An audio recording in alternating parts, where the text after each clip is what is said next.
Greetings and welcome to Old Drunken Discography. This is part 2 of our 1991 Top 10 albums. With me is Tim, Bill, I Joe, myself, Jason. We're just going to jump right in it because we're going to assume that you've already watched part 1. And if and if you haven't, haven't, go do that. Go do that. You're also going to be way confused on why everyone is where they are. All right, Tim, you are up next with Ooh. Crisis. I'm going to let my dog out while you kick us off. Well, talk about a kickoff. We've got the first Caius album. Caius being one of those bands that all their releases are going to come out in the 90s. All their releases are going to be super influential to the stoner rock movement that we've been talking about already. This is the beginning of desert rock. And the first professional recordings for Nick Oliveri, Josh Homme, and Brant Bjork, who would all go on to very successful careers in the 21st century. Obviously produced by Chris Goss, who would go on and help Josh and Nick in Queens of the Stone Age. Man, this album it's hard to believe it's 91. It's another one of those where it's not quite punk, it's not quite metal, so we're just going to call it grunge, but it's so much more than that. They still haven't quite found their defining sound on here. It's pretty rough recording. They're literally like, I think Brant's still in high school when they make this. Some of the lyrics are a little juvenile, but man, this is so much fun. Just an amazing album from an amazing band that is going to be, nobody really paid attention to 91, but as the band goes on and the decades go on, this album becomes more and more important. And Caius, of course, influenced, an entire subgenre of music, as well as you can argue that Metallica really was going for a Caius sound on their Load, Reload missteps in the mid-90s. Super important band. This is their first album. And again, it's a little rough, especially even compared to the other Caius stuff. But yeah, you should put it on and have a good time. Love Has Passed Me By is one of my favorite songs by the band. You got Big Bikes on here. That's always fun. Highway 74, Son of a Bitch, great. Black Widow, Cats and Jammer. There's just so many good songs on here. Highly recommend this album. Now, is this a hashtag first album bias type thing you got going, or? Well, we haven't done Caius, but you'll actually find that this is, of the 4 official Caius albums, this is not in my top 3. Oh. Okay. Now, but for 1991... Good stuff. Now, Jason and Bill, do y'all have the same question? Tim, you can stop listening for just a moment. Do y'all think Tim is making up categories of music? We've heard things like sludge and desert rock and drone. Yeah. He's making it up. Let's go, man. I can tell you all about these genres. I think he's making it up. Okay, Tim. Yeah, we're back. Yeah. Oh, okay. So tell us more about this genre of music. Well, it's rank Sabbath worship, number 1. But it is. It's kind of taking what grunge did as far as melding 70s hard rock and 80s hardcore punk. And then, the Stooges. Like, you put those 3 in a blender, and then you just wrap it all up in a big Black Sabbath cover. And, you ride a lot of motorcycles, and you smoke a lot of weed, and you get in a lot of fights, and you grow your hair long, but you also wear sandals. Yeah, that's not my scene. Ain't mine either. I can get on board with some of Well, those it becomes things. my scene in another decade. Growing your hair long, not my scene. Wearing sandals. See, I'm We can opposite. get I'll grow my about hair that. long, but I ain't wearing sandals.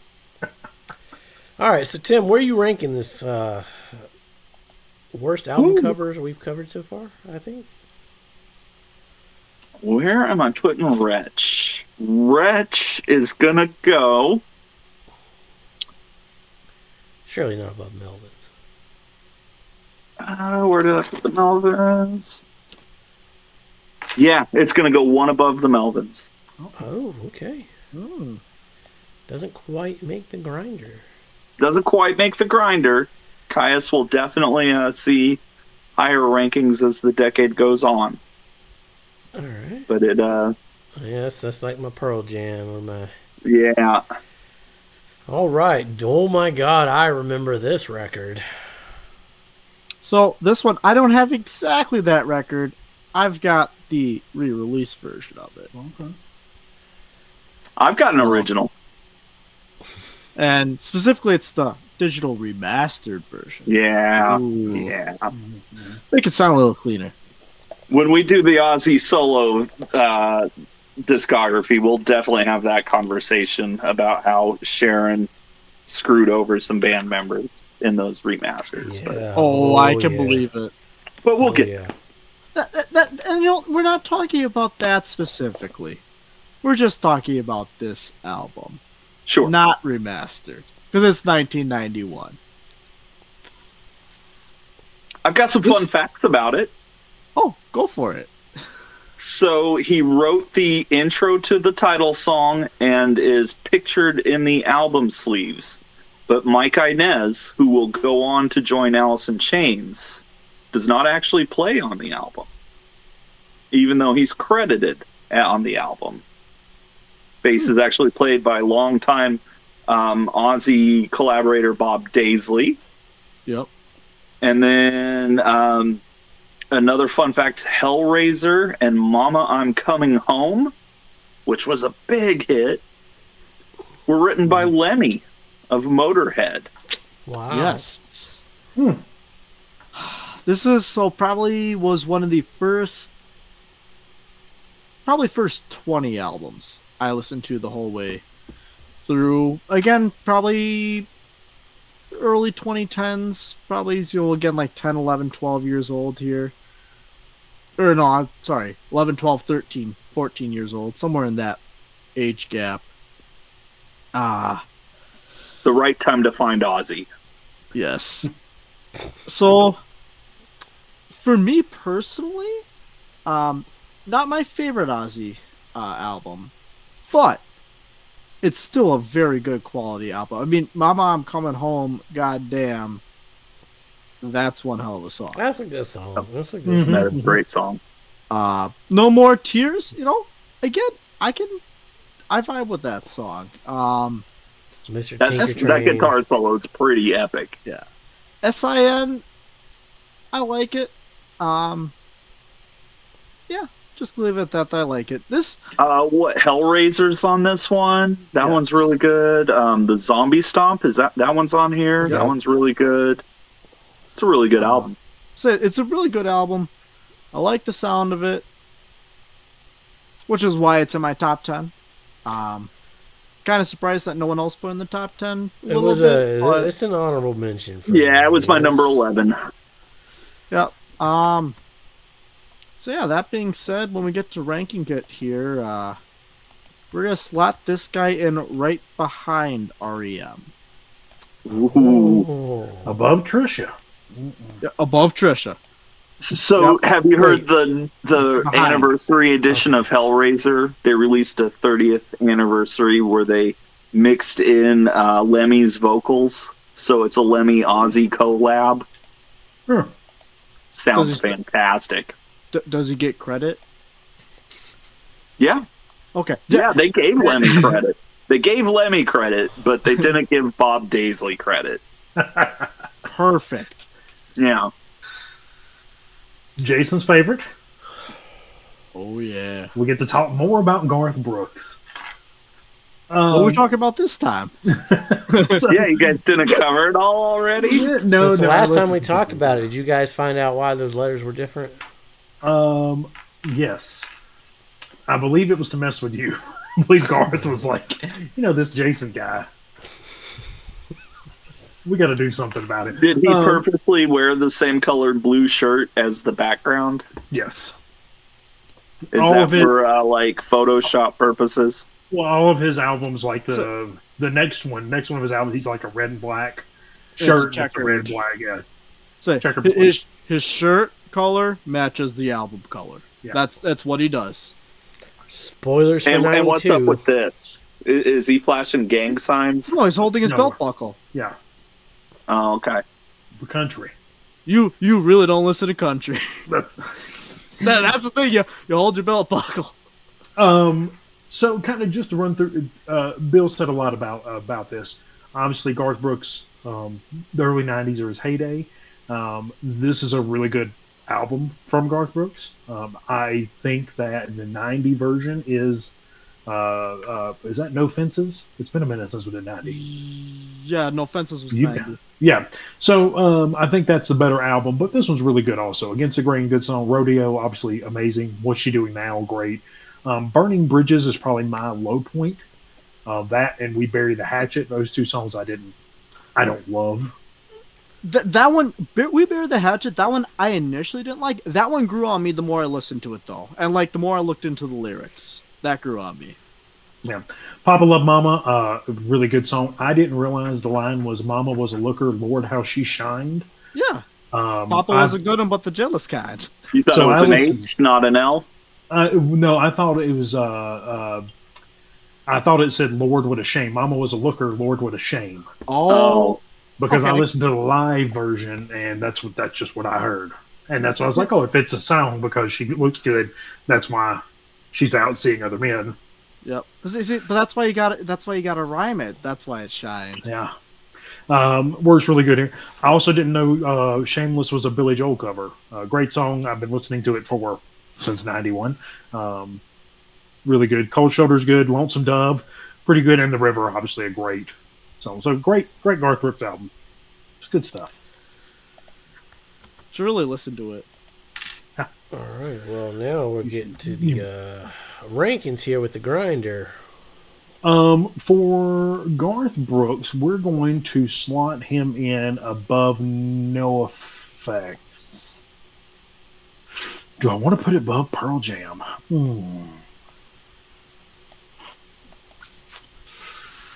No, let's throw it in right below Pearl Jam. Even though I can make a case either way. All right. Well, so far, Garth Brooks once again has a bye. That's right. That's a sigh of it. It's gonna. It can That's happen. a sigh that Operation Cock is in full effect. Full All right. effect. Scrolling down, my next pick is Holes Pretty on the Inside. This is another notable mention for me. Go And you back should and- definitely watch those episodes. We Yeah. covered this band, and those were great episodes. This is this is top tier Hole for me. If you go back and watch those videos, I think they're better here than they are on Celebrity Skin or any of the other stuff Courtney did after that. The lyrics on this record are some of the most brutal, violent, real teenage horror. Garbage Man it's my top. If you go back and watch your top songs, my number one Hole song. I love this record. This is Courtney love through and through. Anybody else got anything to mention about it before I rank it? I was going to mention Garbage Man, but you pretty much said in there. Like I said, very close to coming in into my top 10. Yeah, Garbage Man is... Oh, it's epic. All right, let me see where I placed it. It is behind that one. All right, it's above No Effects. It's above Mudhoney. It's above Pearl Jam. But it's not above Tom Petty. I love that Tom Petty record. But that is just looking at what Pearl Jam is gonna do versus what Hole's gonna do. Well, even those two together, yeah. Pretty on the sorry, Pearl Jam fans. Pretty on the Inside's better. All right, Tim. What do we got? Ooh, this is an honorable mention for me right here. Mm-hmm. Yeah, I mean, this album is great. Let me pull up my notes on it real quick. Sorry, I didn't know what was next. Shut 'em Downs on here. Yeah, it's got like Fight the Power, 911 is a joke. It's also got it's their release of the collaboration with Anthrax, redoing Bring the Noise, which came out on Anthrax's release, Attack of the Killer Bees, which was an honorable mention. Man, you know, Public Enemy are one of those bands where, like, they're just really fantastic. And the production that they use, oh man, Can't Trust It's on there. Yeah. By the time I get to Arizona, like these songs say something, and while they're very specific to the time they're being said, it's also very timeless. You can play a bunch of these songs in 2024, and they will mean just as much now as they did in 1991. Public Enemy are one of the best live bands I've ever seen. I've seen a bunch of live shows over the decades, and Public Enemy stands out. They put on one of the best shows ever, and if you get a chance, please go see them. I'll say this about Public Enemy. As influential and amazing and as great as they are, the mainstream never latched on to Public Enemy. They're too hardcore, and they're too intellectual. They're too intellectual. And if you look at the history of hip-hop through the 90s and what MTV would play, they weren't going to play Public Enemy. Your radio stations, they're going to play your Dr. Dre. They're going to play your Snoop Dogg and, you know, your Marky Mark, your gangsta rap, not your... Yeah. This album stands the test of time. It is still just as relevant today as it was in 91. Shut 'em Down. What a classic. You know, not my favorite Public Enemy album, but part of the holy trilogy of albums that you have to have. Mm-hmm. Yeah, incredible album. And you know, I know we're more of a rock-based show or whatever, or country-based, whatever you want to say. Yeah. But, you know, as far as just old-school, heavy hip-hop goes, like, Public Enemy are among the best. And this is one of their important releases. So, yeah, it's absolutely in my top 10 list. 80s and early 90s hip-hop is, like, the peak of... You know. Yeah. Now, is that because of our age and nostalgia? Or is it because that's actually, like, once they just started ripping off P-Funk, it just went to shit? I mean, they're still good. Like, Sage Francis is great. Aesop Rock. Sure. Yeah. And you know, acts like Outkast are going to be coming out. Yeah, and, like, oh, God, it's... I can't remember the name of it. Yeah, there's a bunch that's going to come out, of course. But, yeah, Public Enemy are absolutely among the greatest of the genre. All right, so where are you going to rank this mother? Well, 91's a tough year. It's a very tough year. It's going to go between Sleep and the Melvins.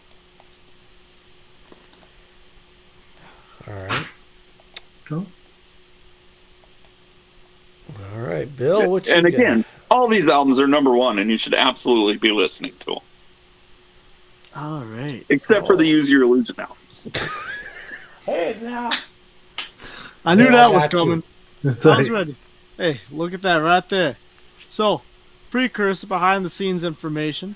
When I was giving Jason my list for 10 albums, I asked the question, hey, for Guns N' Roses, right, how are you going to use your illusions? You have 1 and 2. Is it 1 can't count it as, or 2? And then he's like, I 2, deferred so with Tim, and we discussed, and we said, Yep. no, it's 2 albums. It's 2 albums. So then the question was, all right, which one do you like better? I proceeded to knock off U2's Achtung Baby in order to keep both of them. I'd say that. That's the best thing these albums have ever done. Amen. Which, by the way, that is the most interesting CD case I probably have been around, but that's a whole nother discussion. Hashtag is it art? We'd have to have a Patreon. Oh. A Patreon would have to request YouTube before we do that discography. Well, here's the thing, it's not just the album art, like it's a cardboard and then it actually like unfolds, and how it unfolds is interesting. Yeah, You got the little okay. insert in it, like it's a cool case. Any hoodle. So oh god, this album, Live and Let Die, is one of the first songs that I was exposed It's a cover. to. Yes, it It's was. a good cover, though. Anyways, It's a good cover. Is it? November Rain was actually the first music video I ever watched. Wow. Okay. And I'll Okay. be honest, so Slash just jamming out in front of the church like that is in my head every time we get to that guitar bridge. And I like the cinematic look of it, I'll be honest. I'll say that It's a good video. I kept joking about Meatloaf's "Bad Out of Hell" to "I Would Do Anything for Love." I think that was 92 or 3.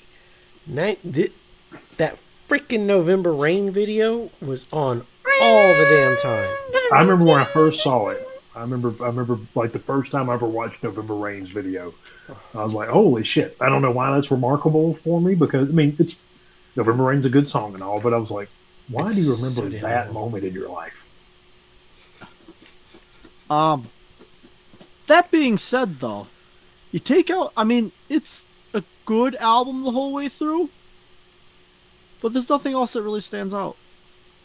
That's where this album kind of, I want to say it falls apart, but like, I mean, actually, well, Don't Cry. I'm sorry, I forgot that was on this one. That's the other issue I have. No, I forget which come one is on which dude. one. There's some good deep cuts on. Right Next Door to Hell's good. That one's pretty good. Yeah. Back Off Bitch musically is really good. Garden of Eden is pretty badass. I see. I thought that was on the second one, but I I'm thought pulling up November- the notes See, now. that's the issue. I always forget which one's on which. Yeah, I I'm thought looking November at the Rain song was list, but- part 2 for years until I got the vinyl and I was like, "That's on one? Fuck!" Which, I don't know, I feel like that worked to Guns N' Roses' success because it made people buy both albums because you forgot which one was on which. Oh yeah, it was a total marketing thing that paid off. I mean, genius. Oh god, yeah. But could you have taken Use Your Illusion 1 and cut off the bad songs and put the good songs from 2 and put them together and make one really good? 100%. it would have been one 100%. hell of an album if they did that. 100%. But knowing Might our have luck, saved their career. they probably would have shoved all the bad songs together, knowing our luck. Yeah, that would be Anyways. the next album. Guns N' Roses is an interesting band because they're not they were different from the 80s hair metal, but they weren't quite. They were like this bridge where they had like some punk. They had an edge to them, but they still had that like rock star attitude that the 80s had. I don't know. It's And an these interesting albums band. kicked that into high gear. Yeah, I mean, Slash has 3 guitar solos in November Rain. yeah, Yeah. Well, and each one's different from the other, so yeah. Well, you they're know, different enough. I can respect that these albums are making your list. I have no problem with them as albums. But I remember hearing them in '91 and being thoroughly disappointed. And in the last 33 years, every time I've tried to revisit either of these albums, they have yet to change my opinion. I do think one's better than the other, and you know, I don't know how I'd rank the two against each other. That's. Well, I mean, if you wait for when I do the next one, you'll see real easily how the And when you get there, I'll let you know which one I like better too. Right. I always thought it was part 2, but one's got some fucking good shit on it too. It's not a record that I mean, it didn't make my list, but for Guns N' Roses, it's a fun album to listen to once in a while.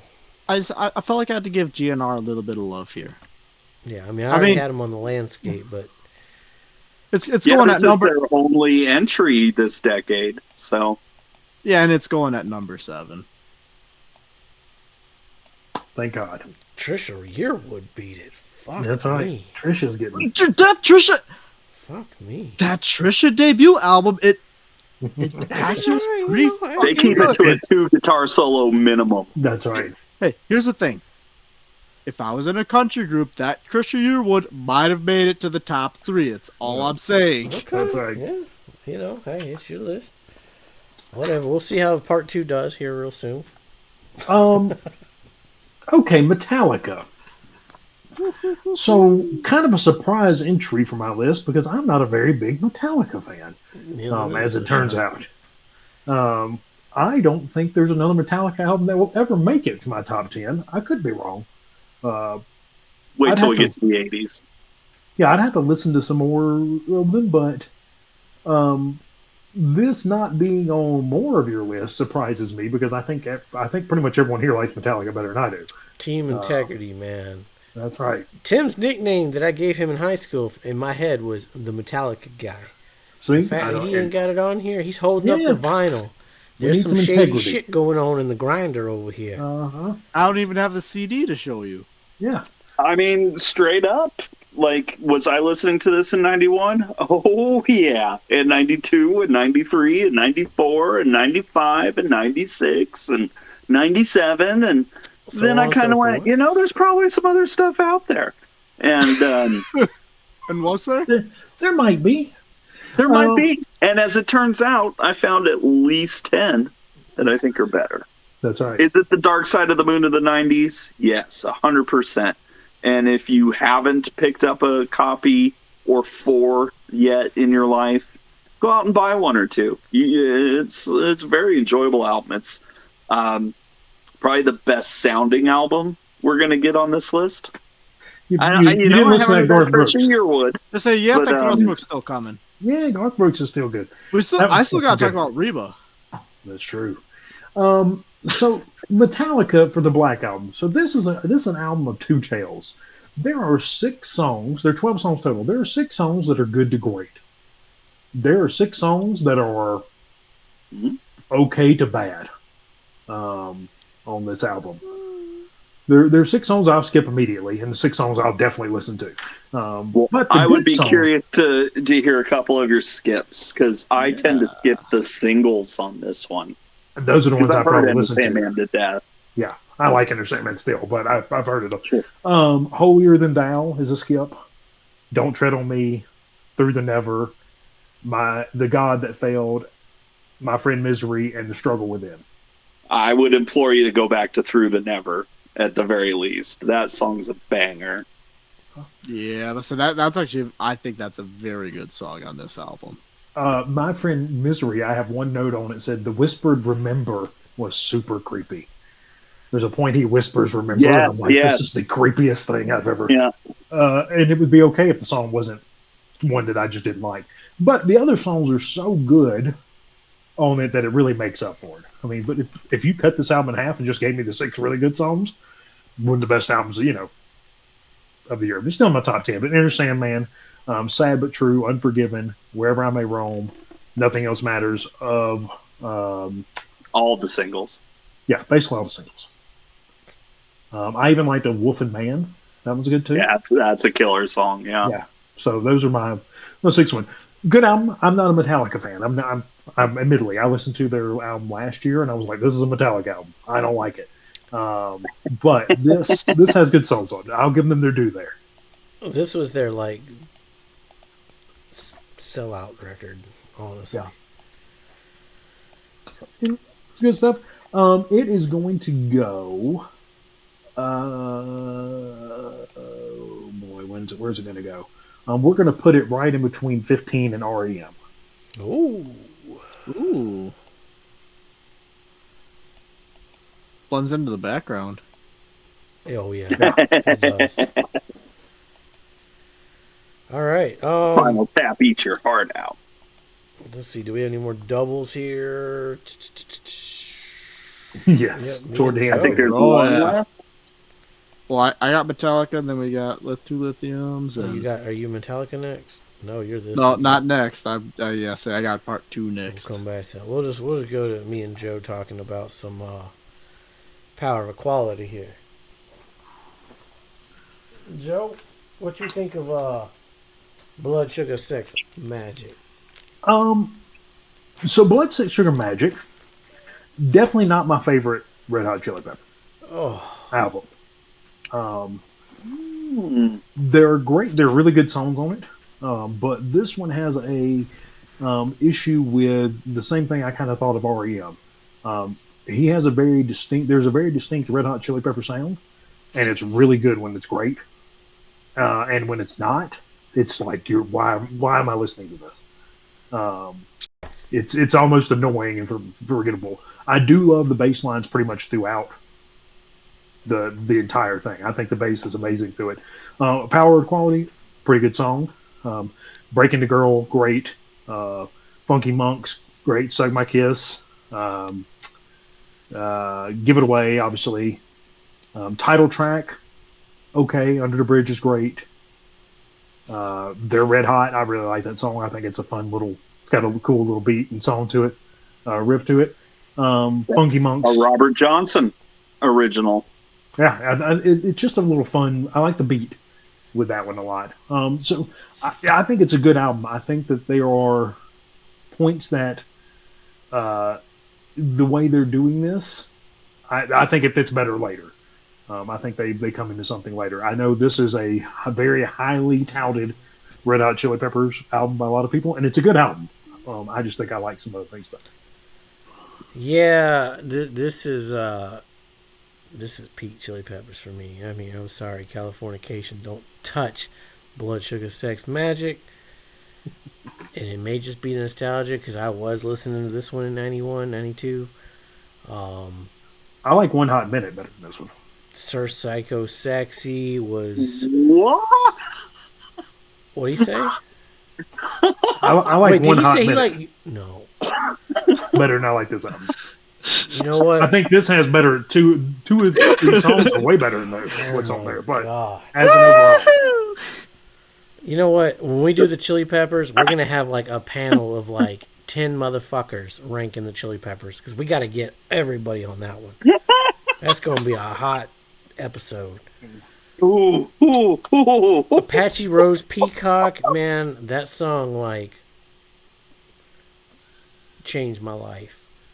Okay, did Bongo do some shit a couple months earlier that's very similar? Yes, but I grew up with this record. I love this album. It is peak Chili Peppers. When Frusciante left and they got Navarro and did that one hot bullshit, fuck that. Fuck Californication. This is the fucking Chili Peppers right here. Yeah, I really like Breaking the Girl. I really like I Could Have Lied. That's such a great song. that's a great song. I really like the title track. I love that guitar riff. It's groovy. If you have to ask, You never know. I don't really care for that Motherfucker. weird hoarse voice that he's reading in through the title track. This song is this album is ingrained in my head. I've heard it so fucking much. I like. yeah, I was listening to this one in '91 as well, for sure. And when we get to that 10-panel 10-person panel on the Chili Peppers. So I'll let my feelings known. It's gonna be good. We're gonna do that. It's gonna be real good. But I will agree with Jason that this is not number one. It's not like the peak, but it's probably number two. Just take it, Jason. Take it. It may be number 3 or 4. It depends. But I'm not a huge Chili Pepper. Obviously Once they get not. later on some things. Their last album was pretty good musically. I'll give them that. Musically. I mean, the Keyword. lyrics have always been, cutest lyrics. All right, Joe, where are you ranking it? I've lost my one sheet of paper, so I have no idea where I'm putting it. He's putting it below 1 Hot Minute, which I still just can't even fathom. I like 1 Hot Minute. I'm a big fan. Name 3 fucking songs from that record. If you'd asked me before I listened to Blood Set Sugar Magic, I wouldn't have told you 3 songs off of it. I mean, you got P, you got Aeroplane, and you got Warped. Yeah, Name another one. can't. All right, for me, it is. It's got to be above Pearl Jam. Pearl Jam is. Yeah, it's above Pearl Jam.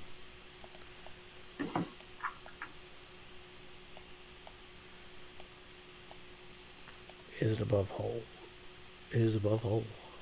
Oh, shit. Is it above Tom Petty? It is above Tom Petty. Ooh. Is it above Screeching Weasel? No.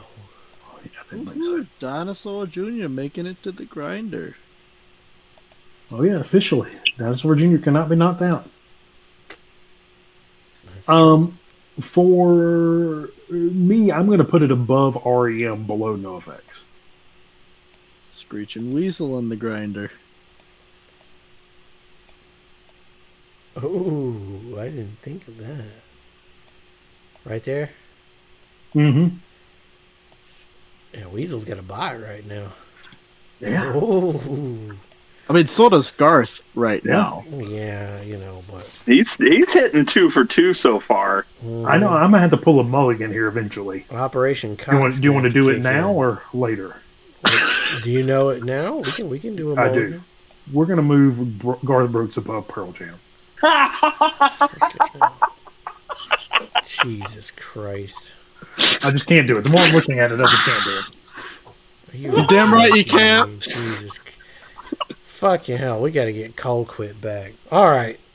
Tim, let's go to your next one. Oh, yes, let's. Please. Oh, Soundgarden. honorable mention right here. This motherfucker goes up against Garth and the Grinder. It's got my vote. If you haven't watched our Soundgarden episodes, go check that out. I'm If a I huge remember fan correctly, it of was this my album. first appearance on our channel here. Oh, Yay.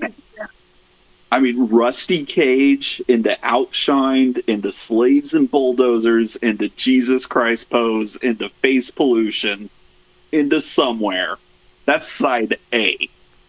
And then you got Searching with My Good Eye Closed. And then you got Searching with My Good Eye Closed, Room 1,000 Years Wide, Mind Riot, Drawing Flies, Holy Water. And, I mean, this is a perfect album. This is man, this is their breakthrough album. Outshined was played everywhere. I probably first heard Jesus Christ Pose first. Still love that song. Just so good. Yeah, this just... I mean, this is a band that the older I get, the more I love. And the more I love them, the more I go back to this album. And I'm just blown away. Every time I've heard it 1,000 years already, and every time I'm getting more and more out of it. It's still as good as it was the first time I heard it. I mean, look, guys, I picked a grunge album. there you go. Good job. Hey, proud of you. Going back to looking at my notes from that episode, The note I had from listening to all their albums was, what a change. I feel like they're really meshing now. Vocals and music, great album. Oh yeah, So I didn't say Operation that a lot. Cock. You put this bitch in the grinder, I'll vote for it. This is it's going to the grinder, my friend. This is peak Soundgarden right here. Yeah, this is in the grinder. You can place this right between Primus and Mr. Bungle. Mr. Bungle in the grinder. Oh yeah. wow, I knew that. Was Oh yeah. Well, Wait till we we get to all knew 99. it, but Go back and watch that episode. Go back and watch our Bungle discography. Tim floats to another planet. He gets misty eyed and just goes off into Great band. Great band. But yeah, I mean, Soundgarden. I know there's an album that we're about to talk about that is publicly more aligned with the grunge sound or whatever. But when I think of 91 and Seattle, I think is Bad Motorfinger. Like this album rips. So good. Yep. All right, Bill. It's time to talk about Use Your Illusion. Part two. Hey, can you scroll up for me? I just want to double check something. Because I thought I was right. Just scroll up to the first album quick. I think it was. Yeah, Don't Cry is on both. Okay, I wasn't. Yeah, one's got the alt lyrics. Fuck, which one's which? I think Original's on one. Okay. I don't even remember. The single, I couldn't tell you. The single's on one, right? Yeah. And then the alt lyrics is on two. I think that's how it worked. Now, there was a trilogy of videos, weren't there, if I'm not mistaken, from this? Knocking on Heaven's Door was a single. Civil War was a single. You Could Be Mine was a single. It was actually like the lead-off single for both of these albums because they tied it in with Terminator 2 Judgment Day, which was one of the biggest movies of the year. And that movie actually holds up pretty well. I watched that not too long ago. And no, what Joe's talking about Skynet is Google. What Joe's talking about, there was a trilogy of videos. It was Don't Cry, November Rain, Estranged. Yeah, that was it. All connected as a story. Right, and they were all like tied together or whatever. Yeah, Aerosmith does it with Crying, Amazing, Crazy. Yeah. But Guns N' Roses did it first. Mm-hmm. Mm-hmm. But yeah, so this album, I like this album. It's a solid album. I love Civil War, how it starts out. Kind of you got that speaking kind of radio type version going on with it a little bit. Civil War's great. 14 years. And if I remember correctly, that's the one appearance Steven Adler has on these albums. That sounds right, yes. Google search could solve that for me, but laziness. But I'm pretty sure that does sound right, though. Yeah, I know he was fired pretty quickly into the making of these albums. So yeah, 14 Years and Yesterdays, both solid songs. Not my favorites on the record, but solid. I'm Knocking on Heaven's Door. I mean, cover, but love it. It's a pretty good cover. It's a pretty damn cover. good cover. Yeah. I like it better than the original. I'll say that. I wouldn't say that. That's Bob Dylan. I'll say that, but it's me. Bob Dylan was a little bit too. It was too slow paced for me, but that's another discussion entirely. Yeah. Get in the Ring, Shotgun Blues. They're again kind of that solid okay. Breakdowns, bringing it back a little bit better. All I'll say the second half of this, it's a lot of they're good songs. Couple could be considered great. I mean, I love Don't Cry. It's actually one of my favorite songs that GNR does. Yeah, but 1991 would have been better if they just made one album of all the good shit and not watered it down with between 30 tracks and 2 albums. I think there's too much good that they couldn't do that on these two. Some album like Stadium Arcadium, that could be one disc, but I think Use Your Illusion 1 and 2, there's just too much to be 1. There is some filler, but not enough. Yeah. I mean, Pretty Tied Up I think is that's a great song. I think that's an interesting comparison, and I'd say if I had to choose between Stadium Arcadium and the Use Your Illusion albums, I'd probably choose Stadium Arcadium. Yeah, I mean, pitting against each other, sure, but I just mean... No, when I there's a was lot of 12, fluff on when this Stadium album Arcadium. came out, me and my friends thought Get in the Ring was the funniest thing we had ever heard. Obviously now it's probably a bit problematic, but we were, prepubescent and didn't know any better in 1991. A lot of I still GRs. think You Could Be Mine is a great song. That's one of my favorite Guns N' Roses songs. That's a good one, too. Ranking And this I would boy. say probably of the two Illusion albums, I would gravitate towards the second one more. And that's exactly how I was about to rank this guy here. Okay, cool. We're honestly, it's just gonna bump up above the first one. Just in the number 7 slot. I mean, let's say second one is better than the first one, but as soon as I picked it, I was gonna have these albums next to each other regardless. I knew they weren't gonna make the meat grinder just because, again, strategy-wise, they aren't that good of albums to be able to qualify against some of these other ones. Plus, I knew no one else would ever get on board with it. Look at you. I mean, Hashtag integrity. they would have my vote against a couple other Hashtag things that are integrity. making the meat grinder. So, Yeah, but they would win the first round, then they'd be ducking out. No point in that. Depends on who they fair enough, fair enough. Up next, my pick is Nirvana's Nevermind, which I do have a copy of right here. And Same. Fuck I you, got the Spencer Walmart Edwin. version. You're a dick. It's Nirvana's Nevermind. What else can you say about it? Name a bad song on this record. I dare you. Not it. I can't name one. It's Nirvana's Nevermind. Go check No, out. I mean, yeah, no, it's a great album for sure. It's one that I actually bought a first pressing on my 13th birthday in February of '92, and have listened to it, pretty consistently for the last 32 years.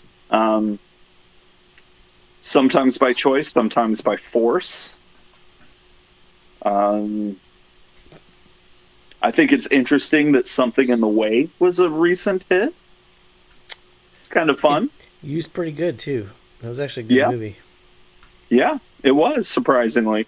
Yeah. Which movie was that again? That Batman movie. That's right. That's right. Because I was right there with you. I was like, it was used for a movie, but I just couldn't remember where it was. Fun fact, Dave Grohl does not play on Polly. That's actually still Chad Channing. Yep. Y'all should check out our Nirvana. Either Yeah, one. our multiple Nirvana episodes. Yeah. We may redo them one. again, for our next anniversary. Fuck it. Break it out in individual albums. Right? Every time. And I believe, Jason, you and I have this album together, so I'll go ahead and kind of run through my... there's not a lot to say about Nirvana's Nevermind. It's amazing. Every song on here is great. All-time record. I mean, just awesome. Smells Like Teen Spirit, In Bloom, Come As You Are, Breathe. You just can't name a bad song on there. I love them all. Yeah, I mean, it's fucking Nevermind. Yeah. It got It's great. rid of it. It knocked Michael Jackson's Dangerous off. It essentially. I mean, you could make the argument the hair metal killed the hair metal, and that's probably true. But Nevermind But this was definitely the final nail. was holding the knife. This is the album of a generation of people. I mean, Yeah. Yep. So so mine's going the same place. Number one. yeah, integrity. Hashtag integrity.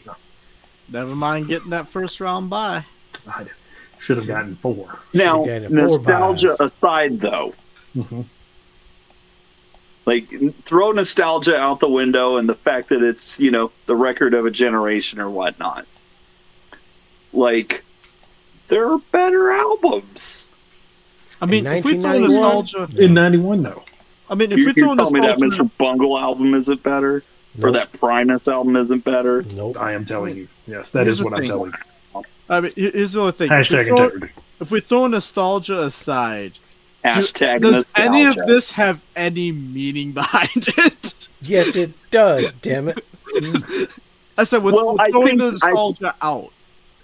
Yeah, I think the meaning behind the Meat Grinder is to find the best album of the decade. And I think Nevermind is an odds-on favorite to win the whole thing. I don't know. Garth Yeah. Brooks I mean, got some Of course, velocity. If I'm looking at County lists right now, our number ones, you got two Neverminds, and you got a Mr. Bungle, and you got our Garth Brooks.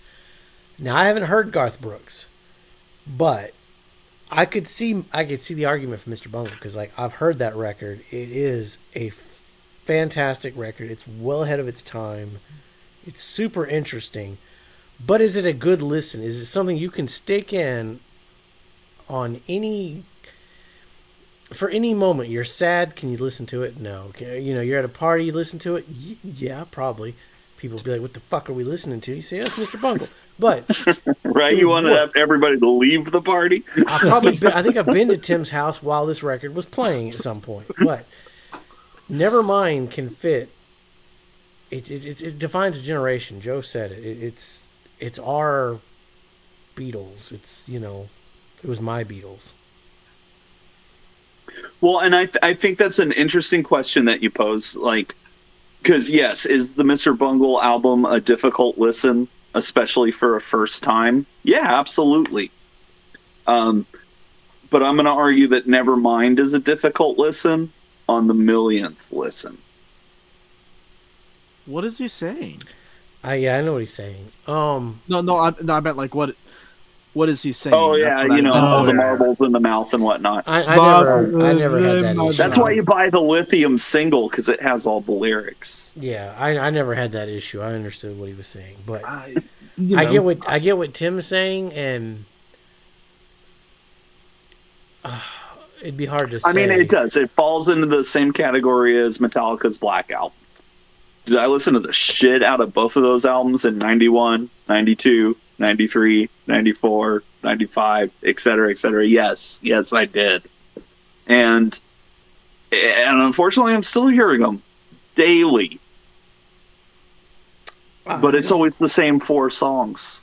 Like, I would have no problem with people playing it if they put on, On a Plane or,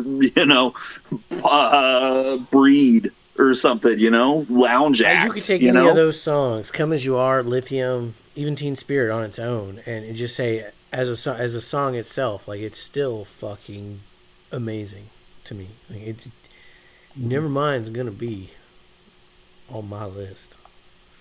It's making the grinder. Fair enough. Yeah, fair enough. It's making the grinder. Well, and speaking of the grinder, look at that album cover. Holy shit. That is not a shiny, Carcass happy Necroticism, Descanting the Insalubrious.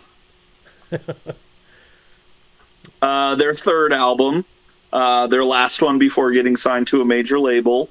It's also their first album recorded as a 4-piece. They add Michael Amott to the band, who would go on to be the main songwriter and visionary for Arch Enemy, which have been one of the biggest metal bands of the last 20, 25 years now. I think this is the album where Carcass finally discovers their sound. I think it gets better, but this is where they discover the sound. And, as salubrious pet food, human midden is consumed. Not one to mince my words, but now I love to see those siblings churned. In tins they are reared. Ghastly I slake bestial appetites to sate. As flesh and steel I mate to fill the lower species' plate. Did you just cast a hex on me, or?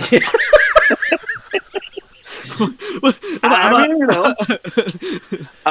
no, like their lyrics are hilarious once you actually start looking up some of these words.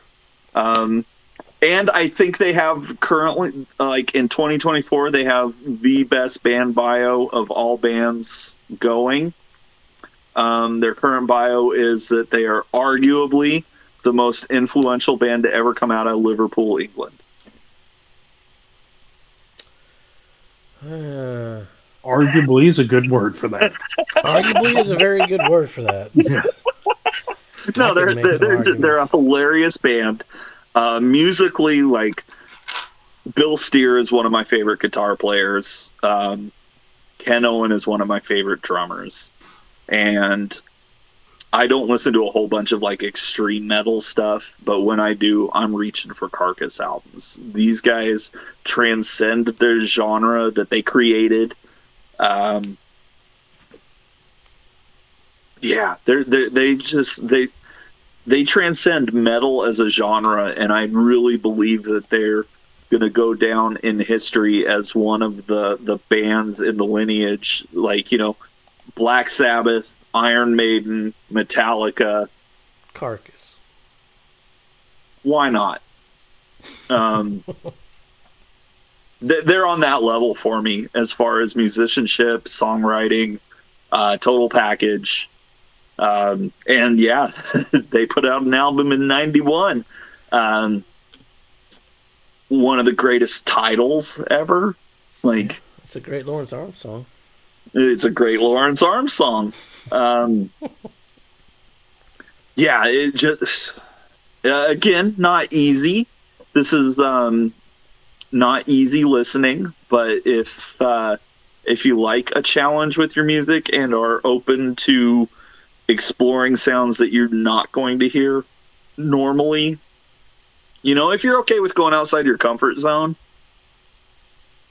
this album will satisfy. This is Incarnated Solvent and Abuse and Corporal Jigsaw Quandary are metal classics. That's all I got. It's a great album. Great album. Where you ranking it? Above Sleep? It's above Sleep. Above Public Enemy? It's above Public Enemy. Above the Melvins? It's above the Melvins. Above Wretch? And it's above Caius Wretch, yeah. Sepultura? Yeah. Primus?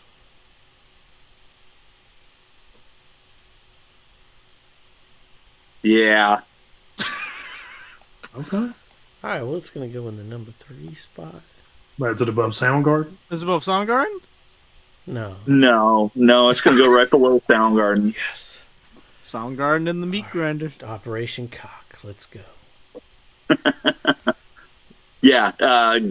You know, the late 80s, early 90s were peak time for that underground death metal, grindcore, whatever you want to call it, depending on what side of the ocean you are. And yeah, this is a highlight of that entire scene. I think the 80s was bubbling underground, but the 90s is where that all genres, hip hop, even country, like it just all exploded. genres, yeah, all genres just explode in 1991. All right, Bill, this is where metal exploded. Oh yeah, Mm-hmm. my turn with the Black Album. So got a flashback here, high school. Young Bill dancing at homecoming. In 2010. Close. 2012. Shit. Okay. Even later. That was my freshman year. So fun fact, every homecoming always ended with Enter Sandman. That's weird. My senior prom ended with Enter Sandman. That's a weird end for. Yeah. Yeah. That's like It's how we all, it was tradition. It's how we ended every dance. should be like Whitney Was with Houston or Enter Sand- something. Nope. Enter Sandman was always the final song of each dance. because the social studies Because you teacher. can't dance to it, so you got to leave. Yeah. Oh no! Because there's a video. Actually, Jason, you're friends with me on Facebook. You can look. Go back to 2014. There's a video of me going absolute ape shit to this song. You do know what you just signed up for, right? I know Bill? what I just did. Hey, it's already out on the internet. It's already there. I ain't scared. And they started recording halfway through me going nuts to this song. Anyways, that's Viewers just the at first song home, we're for talking your about. watching pleasure, here it is.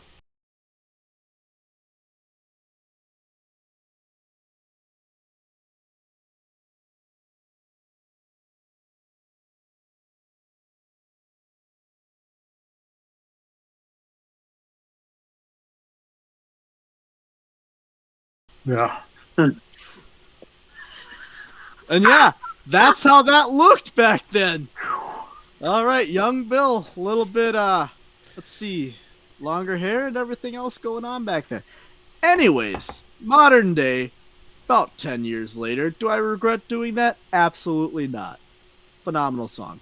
Anyways, Until today. again, that's just the first song on this album. Sad but true. My God, I remember listening. First time I heard this that song was I was in the truck during hay season and hauling hay. Holler Than Thou. That was discovered that a little bit later. Just because it wasn't on the radio as much. The Unforgiven, phenomenal song.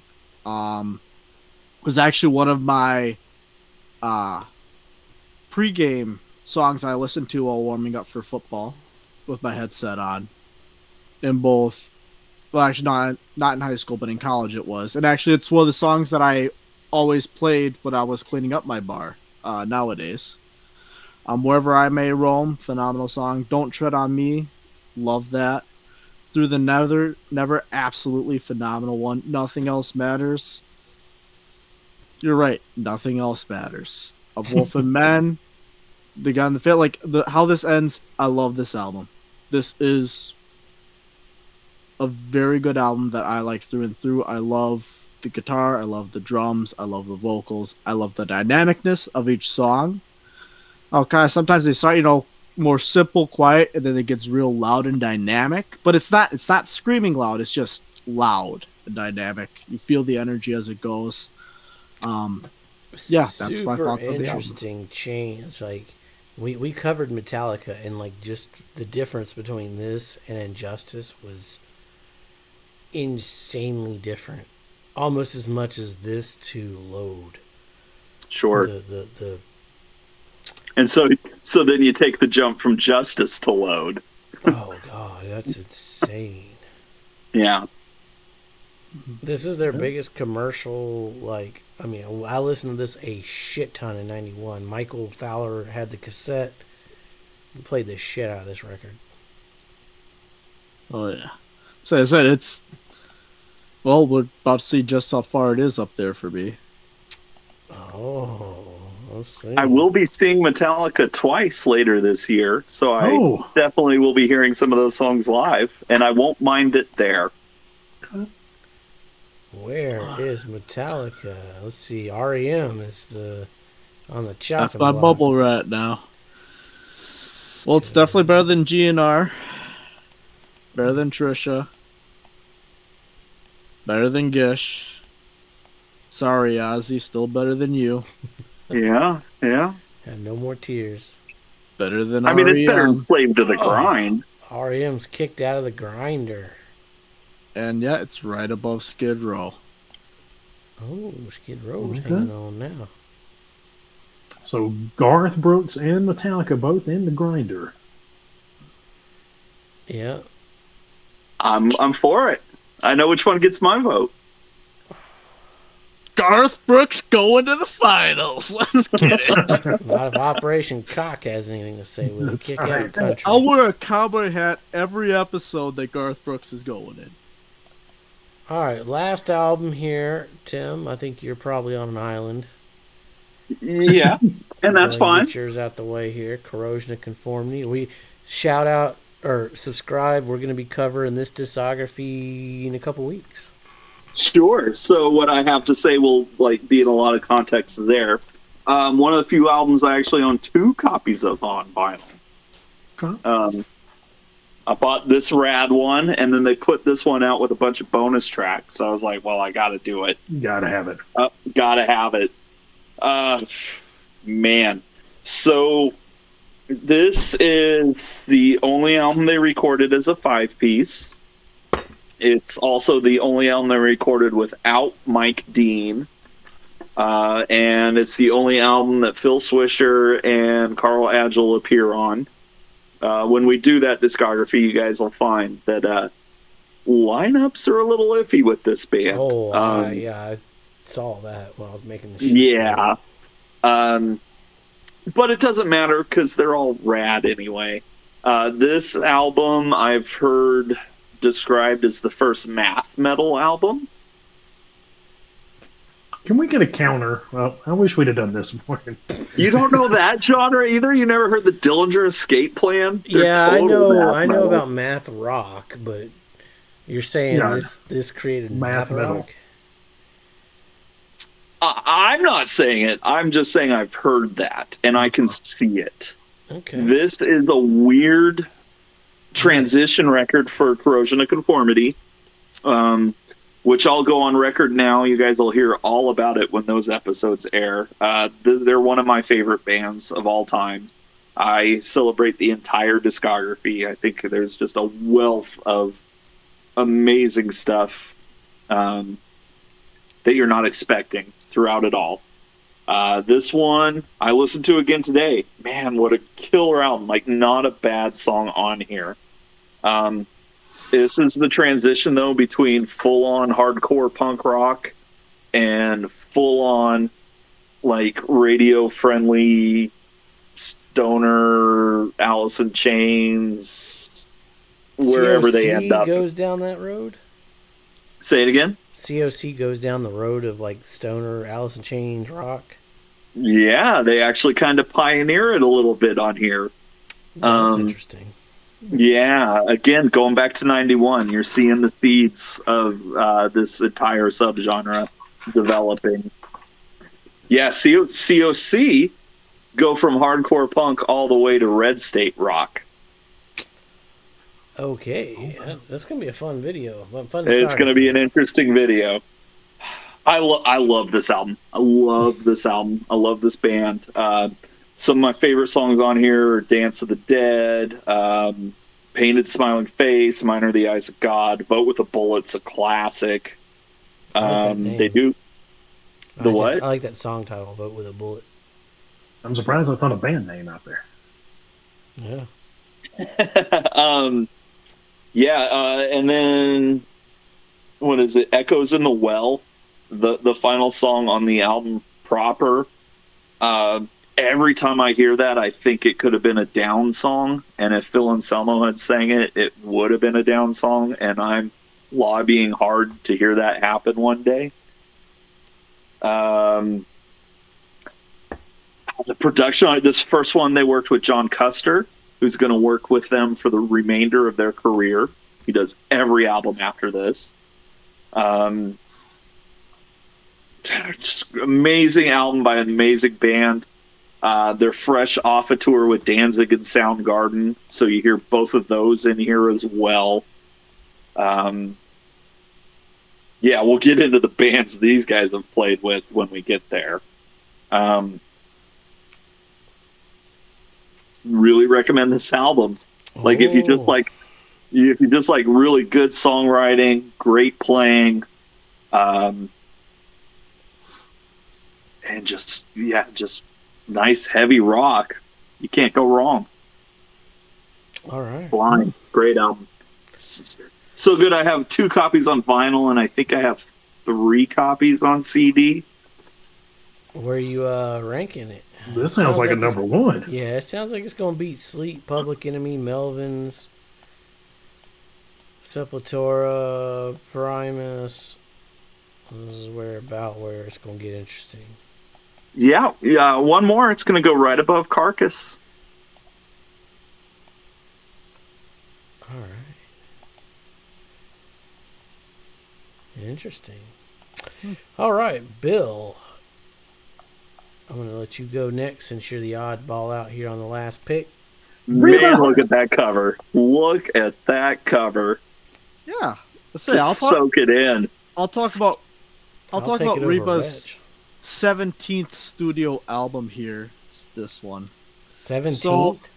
17th studio album. Holy shit. It was actually the first one recorded after most of her band members died in a plane crash as well.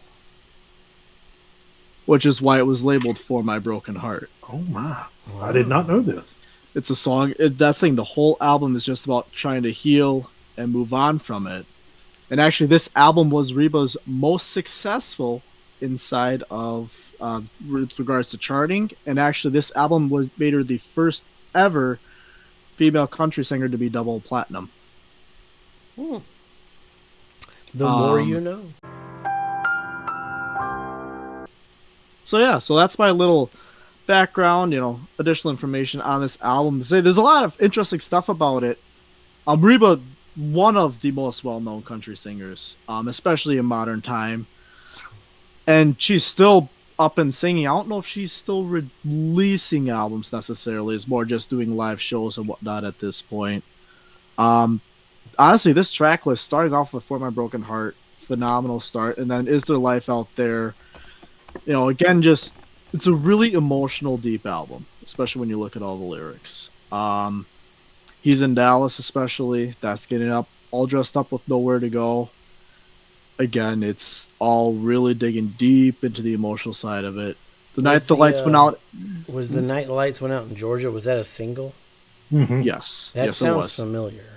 Yeah, I remember that one. It's the night they hung the innocent man. Yep. That's again, and honestly, that's partially why I like so many country songs. They always have a really nice narrative, usually, that goes with them. And I wouldn't say I use nice. Just nice. Nice isn't what actually because it's a well constructed. Yes, narrative. That's the word. And yeah, just this whole album. I mean, that's the mark I'll say is against this album. This is an album if you want to be emotionally listened to. If you want to do anything else, I advise against listening to it. But from an emotions perspective, one of the best albums out there. Hey DJ, play For My Broken Heart at the club. Yeah, you would never hear that. Or hey DJ, play The Greatest Man I Never Knew. You also would not hear that. But yeah, it's actually a phenomenal album. Through and through. Okay. That being said, I know for a fact it's a phenomenal defense, but I know where I stand and I know what I can get by. Hashtag integrity. Yep. So actually, we're gonna stick this album right between Ozzy and REM. Ooh. Okay. I like it. Wow. I think it deserves it. It's a great album. I mean, you had me like, I was like, damn, that sounds like a fucking badass record. It really is. Like, the issue is I know when the grinder it's not going to get through. Let me just tell you, if you put Skid Row versus Reba, I'd vote Reba every day. Look, the way I picture the grinder going is like, it could be Reba versus the Counting Crows, right? So you're gonna well, this was my pick. You're gonna plead your case. The rest of us will have heard the record, or the two people who aren't involved in the Counting Crows versus Reba. Well, you'll plead your case, and when we listen to it, we'll plead our case, and we'll all vote. So Reba could have a shot. Spoiler alert: Counting Crows are gonna beat Reba.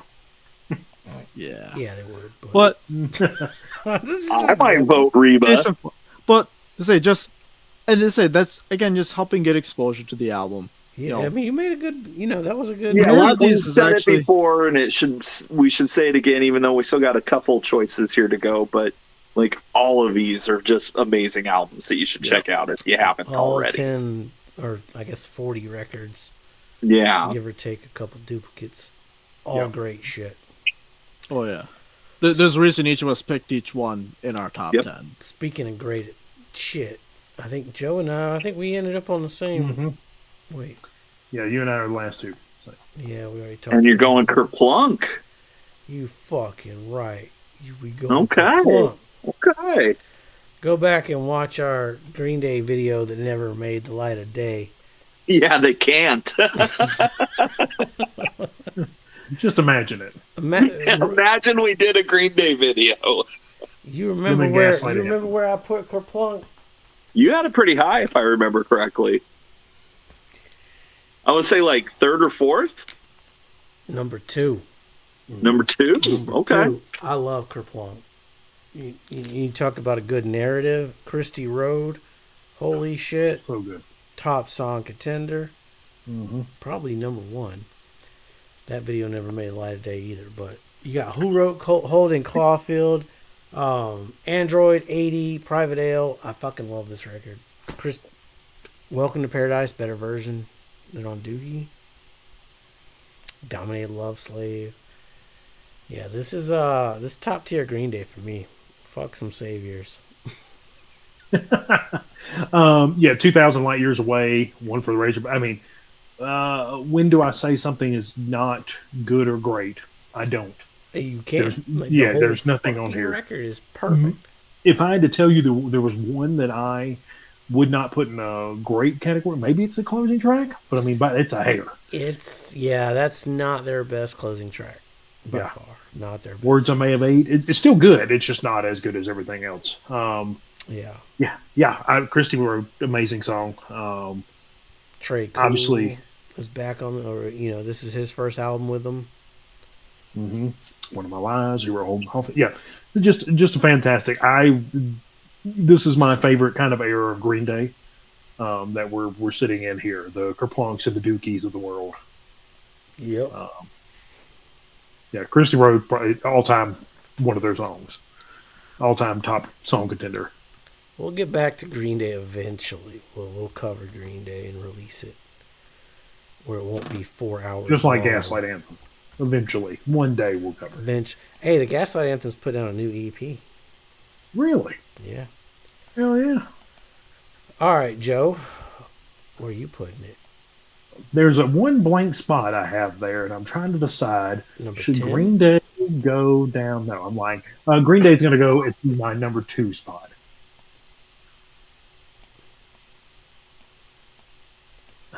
Like the Jason's like, Taking no. Garth out? Yeah, Did Garth just lose a bye? Garth Garth lost. out. Just lost his bye. Weasel still. I'll be damned. All right. Well, he got a bye on the last one. Couldn't get a bye this time. Man, he held on for a while, though. Oh, yeah. For me, it's fucking Kerplunk. Above Nirvana. Above Blood Sugar Sex Magic, even. Oh, Screeching Weasel losing a bye, huh? Yeah, Weasel's losing a bye. Because to me, Kerplunk is like the definitive pop punk. Well, for the 90s, I'll say that. We'll talk about that next week. We can cover the Descendants, but Sure.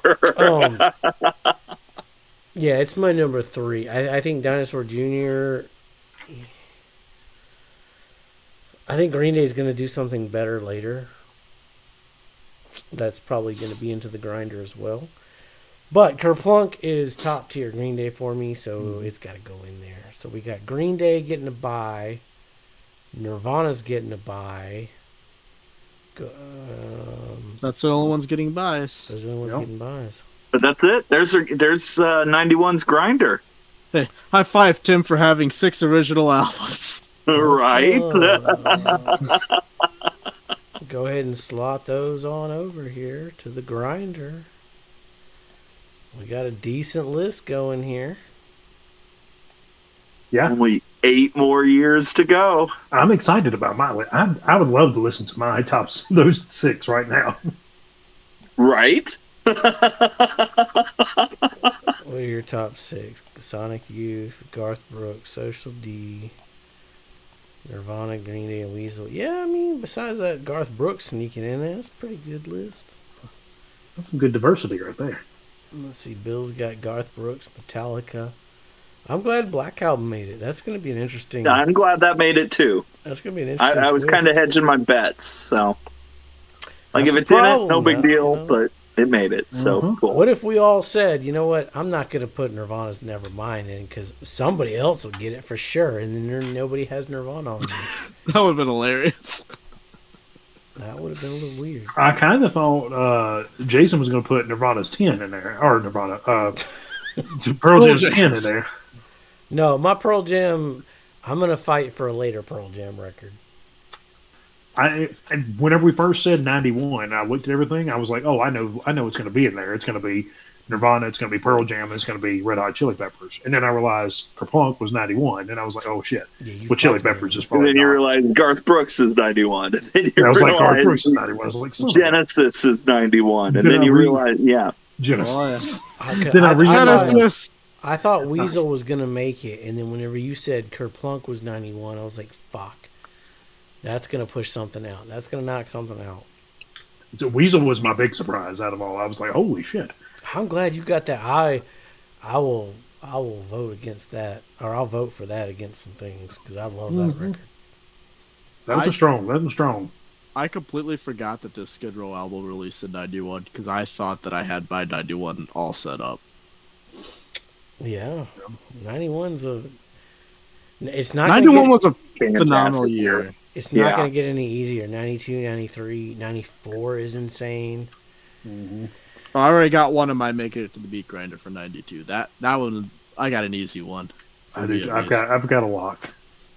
At least one lock. For 92? I've got 2 locked for 92's Meat Grinder, and then I just got to fill out the rest of the 10. So I mean, I know you guys are all talking about Clapton's Unplugged and how it's going to get like a 4-way buy. It definitely it is. is, yeah, Skipping straight number to the end of the 1. bracket. Uh-huh. It's my number 2, but yeah. Nirvana's going. I mean, have you heard that version of Layla? Oh my! If you haven't, go watch one of our No Doubt videos because we cover it there. So Nirvana got to buy and Green Day got to buy. I got a lot of potentials in here, though. I got to listen to a lot of things from 92. Oh yeah. All right, well, that has been our 1991 Meat Grinder submissions. My list is the best. It's gonna get nasty and ugly once we have to start voting these bitches out because this is a pretty solid list of albums here already. Yeah. We still got 92 coming up. Mm-hmm. That'll be fun. Yeah. Stick around for that. We got some Tears in Heaven coming. Shout out Connor Clapton. Be safe. Make good decisions. That's right. Thank you for watching. We have a blast doing this and hope you had one as well. If you like this content, please give us a thumbs up and hit subscribe. Really helps us grow and to reach our goal of 690 subscribers.